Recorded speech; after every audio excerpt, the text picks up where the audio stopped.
Effie, my mother-in-law, told me that if I didn't go on the trip she planned, I wouldn't be considered part of the family anymore because I married her son, Cody. She wanted Cody to agree with her. I stopped Cody from saying anything and agreed to go on the trip to avoid conflict. Effie said marrying someone like me, who she thought was inexperienced, was a hassle. She warned that if I didn't come, she would consider divorcing Cody and would teach me things her way. I was fed up with her rude comments. Little did I know, this trip would be the last one with my in-laws. My name is Liliana, and I'm 32 years old. I own a small app development company, which I really enjoy. My husband, Cody, is 37, and he works at a bank. We both love our jobs and often talk about them for hours. Cody understands and supports my work, and we share household chores. Even though we've been married for 4 years, we don't have children yet because we're focused on our careers. But we both like kids and hope to have some in the future. My family owns an auto parts factory that my dad started, and now my brother runs it. They've been very supportive of my dream to start my own company, even though our businesses are different. I often seek advice from my dad and brother, who are also business owners. They've always been there for me, so my family is a big support in my life. Cody's family owns a small factory, and since he was their only child, they expected him to take over one day. But Cody had different plans. The factory wasn't doing well, and his dad, Andy, was thinking about closing it down. Running a small factory is tough these days. When Cody was young, he often overheard his dad talking to bankers on the phone. He even met a friendly banker during a visit to the factory and started going to the bank with his dad just to see him. That's how he got interested in banking. Cody worked hard to make his dream of becoming a banker come true, and now he works at a big bank. Even though everything might seem okay between Cody and me, our marriage isn't going well. Cody's mom, Effie, doesn't think highly of my job. I can work from home sometimes because my job allows it, but Effie sees it as a pointless job and doesn't understand it at all. I get it. It's hard for our parents' generation to understand jobs like mine. Even though my job isn't physically demanding, it's still tiring. I always adjust my work schedule around Cody's family's plans so I don't bother them. I don't expect them to get it, but it's frustrating when they think working from home is easy just because my schedule is flexible. Effie disapproves of other things about us too. When we got married, we built our own house between our parents' homes. It takes less than 30 minutes to get to either house. We both work and manage our money separately. We like having our own space and privacy, even as a couple. We each contribute a set amount of money for household expenses every month and save the rest for our future. But Effie doesn't like this lifestyle either. She thinks it's wrong for a couple to keep things private. According to her, family members shouldn't have secrets, and she doesn't think we're a real family because of it. Effie seems to have a problem with me, probably because she really likes her son Cody, and I'm just in her way. Whenever we see each other, she makes mean comments about us not having kids yet.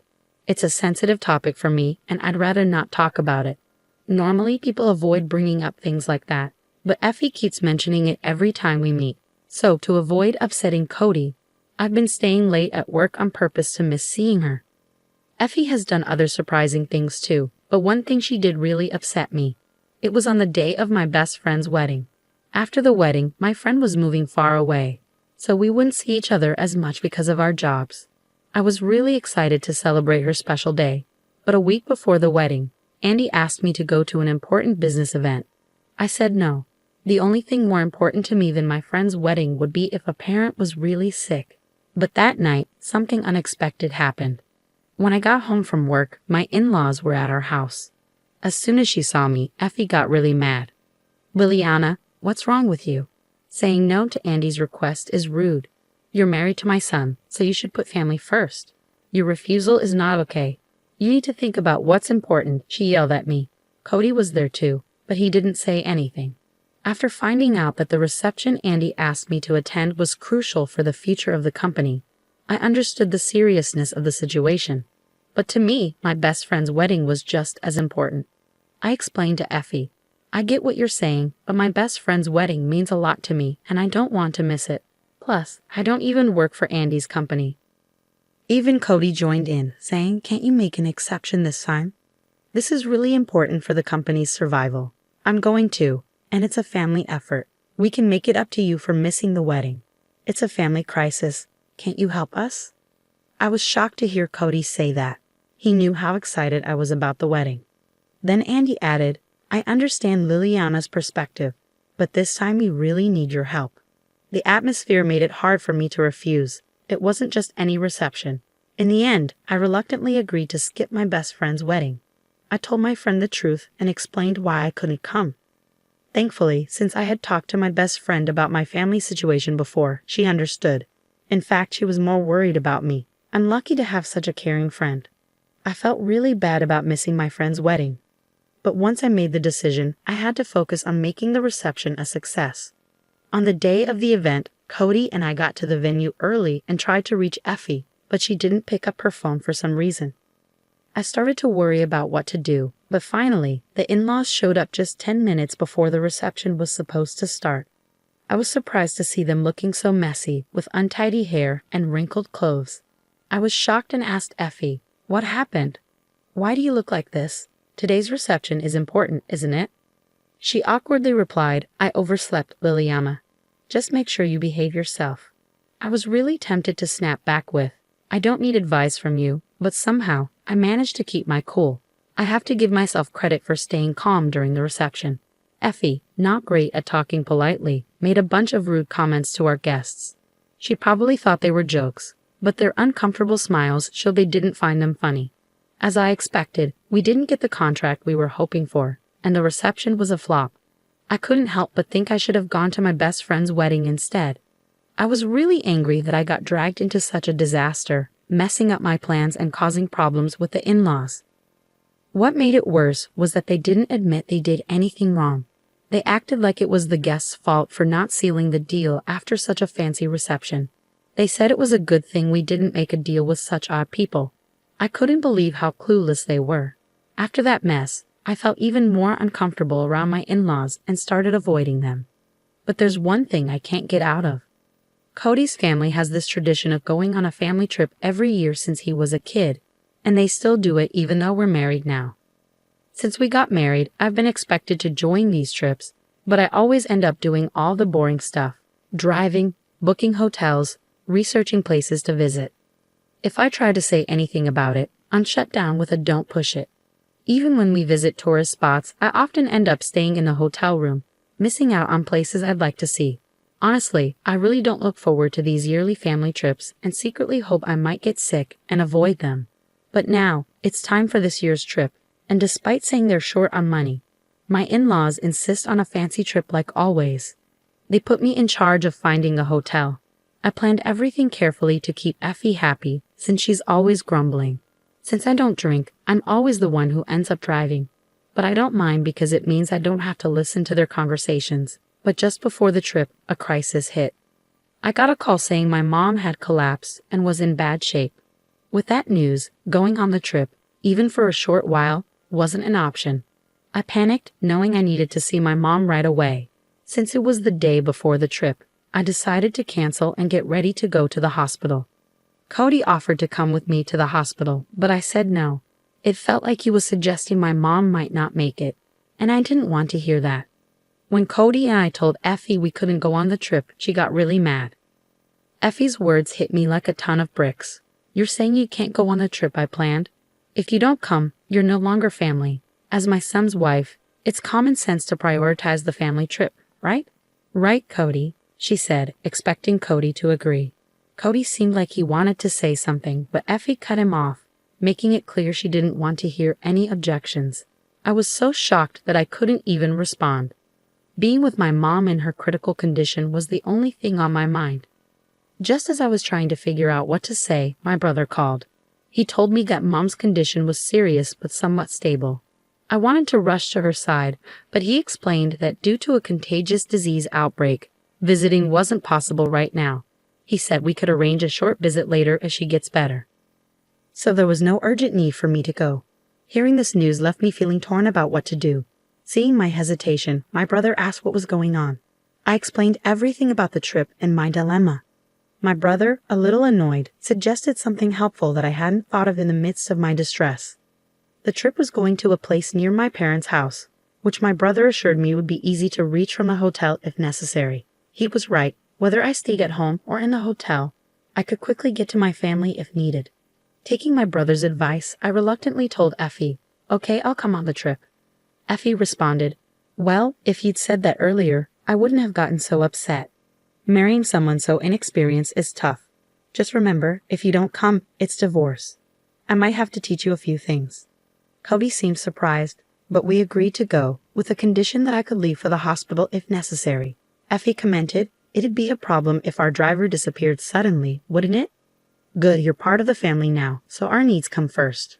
Remember your role as my son's wife. This trip is a big deal. It should be your priority." Her smug attitude and obvious excitement annoyed me, but I decided to put up with it to avoid more trouble. On the day of the trip, I was so worried about my mom that I couldn't stop checking my phone. Meanwhile, Effie was already drinking beer in the morning. As I drove, the back seat of my car turned into a party scene, with Cody surprising me by joining in the drinking. Even though it was unexpected, I reminded myself that everyone had rearranged their schedules for this trip. I thought it would be nice if everyone could enjoy themselves since we all made an effort to be here. During the trip, Effie's demands were constant, urgently needing bathroom stops or wanting to stop for more alcohol. I felt like I was being treated as a servant, but I decided to endure it. Then my phone rang. It was my brother, thankfully informing me that Mom had survived. Her condition had stabilized and she had regained consciousness. The diagnosis was a subarachnoid hemorrhage. However, I couldn't fully relax yet. There were worries about potential aftereffects. It was comforting to have my brother keeping me updated as I was feeling anxious. When I shared the news of Mom's recovery with my in-laws, Effie dismissed it, saying, "If she's better, there's no need to bother us with such news. You're making a big deal out of nothing." Andy agreed, saying, "Exactly. Let's not spoil our trip with such grim news. We're here to have fun." I was disgusted that Andy shared Effie's view and didn't want to think of these people as my family. During the trip, they made a lot of noise in the hotel, drinking and partying, which was embarrassing. This incident deepened my distrust of my in-laws. Thankfully, Mom's condition remained stable, and there was no need to rush to the hospital, allowing us to finish the trip and return home. I felt relieved. While I was doing laundry at home, Effie showed up unexpectedly. She asked to use our dryer because they didn't have one. I was annoyed and told her, "There's a laundromat with dryers. I have my own laundry to do, and I'm using it right now, so it's not possible." But she insisted, saying, "You're always so stingy. Once you're done, it's fine. I'll come pick it up tomorrow. Have it ready by then," and tried to leave her laundry in our washroom. Cody stepped in, saying, "Liliana is tired and has work tomorrow. It's not possible for her to help with the laundry. Let's go to a laundromat." Effie got angry, feeling like her son was taking my side. She left in a hurry, leaving the laundry behind and hurling insults as she slammed the door. Looking back, maybe if things had been different that day, the outcome might have changed. Later, Effie returned and said something unexpected. She told me, "During the trip, I noticed something, Liliana. You seem unaware of being married to Cody. We might face similar situations in the future. Since we couldn't talk about it, I've decided that Liliana should make a decision." Then she placed a family contract and divorce papers on the table. I was speechless. What on earth was a family contract? It seemed ridiculous and confirmed my belief that she couldn't have a normal conversation. But Cody surprised me with his response. He said, "I have something to say. If you keep forcing your opinions on us, I'll cut ties. I can't deal with this anymore. What do you think, Liliana? You're not a servant or housekeeper. You're not the one who's mistaken about your position." Effie was stunned. Up until now, Cody rarely spoke up against her. It wasn't because he agreed with her, but because he wanted to avoid conflict. After Cody spoke, Effie's anger turned towards me. "You've changed Cody since you married him. He used to be so sweet. It's crazy for him to talk to me like that." "You must have brainwashed him, turned him back into the old Cody," she accused, confronting me. She believed I had manipulated Cody into defying her. Then, Cody defended me even more. "You're the one doing the brainwashing here. You always fly off the handle without listening to anyone's opinions. Honestly, you're a toxic parent. You never let me live my own life after I got married. Instead of calming down, you're attacking Liliana. Enough is enough. I'm not going to divorce, and if you have a problem, you should stay out of our lives," he firmly stated. Effie turned to Andy, who was there, and burst into tears. Andy responded, If that's what Cody thinks, then so be it. We'll cut ties. Do as you wish, and left in a huff. I was surprised but relieved that Cody stood up for us like that. Feeling frustrated, I confided in my brother about everything. He became furious and said he couldn't stay silent if they were behaving this way. He decided to take action, which ultimately led to a tragedy in the in-laws' family. It turned out that my brother's company was a client of my in-laws' company. We had kept our family's company name a secret to avoid creating a power imbalance. The in-laws had no idea they were dealing with my family's company, but with things as they were, we couldn't continue like this. Although I had been patient and avoided mixing business and personal matters, it had reached its limit. My brother had been having issues with them not meeting deadlines. You can't cherish those who don't cherish you. I discussed it with Cody before talking to the in-laws, and he agreed. Cody also said he had had enough. My brother decided to end the contract with my in-laws' company purely as a business decision. Their company had become problematic, consistently failing to pay on time and missing deadlines. Despite these issues, we had tolerated it because of the family connection, but now there was no reason to continue. When my in-laws learned about this, they came to us in tears, constantly apologizing. They begged my brother to reconsider the contract, but it was out of the question. Their failure to meet deadlines was their own responsibility, and they should have appreciated our patience. Cody explained everything to his parents, but they refused to accept it and ultimately cut ties in anger. Cody wasn't upset. He felt relieved. He had been torn and exhausted, caught between us and his family. Since then, we've been living peacefully. I discovered that Cody had been financially supporting his family, but he stopped doing that now. Even before this incident, their family factory was struggling and was close to shutting down due to debts. I also found out that Cody had been paying for those yearly trips for his family. It's surprising how they could act that way, using someone else's money. Now, Cody's parents are living more modestly, and Effie has started working recently. It's quite unexpected to see her, who used to consider herself a president's wife, now working. One day, I witnessed Effie being reprimanded while doing a cleaning job. Although I initially felt it might be karma, I couldn't help but feel sorry for her. Perhaps through this experience, she'll learn about the realities of life and hopefully change for the better. As for us, work is going smoothly. We haven't had children yet, but we're content with our jobs and life feels fulfilling. We're planning a trip abroad for our next vacation. For now, we're enjoying life without the added responsibility of children.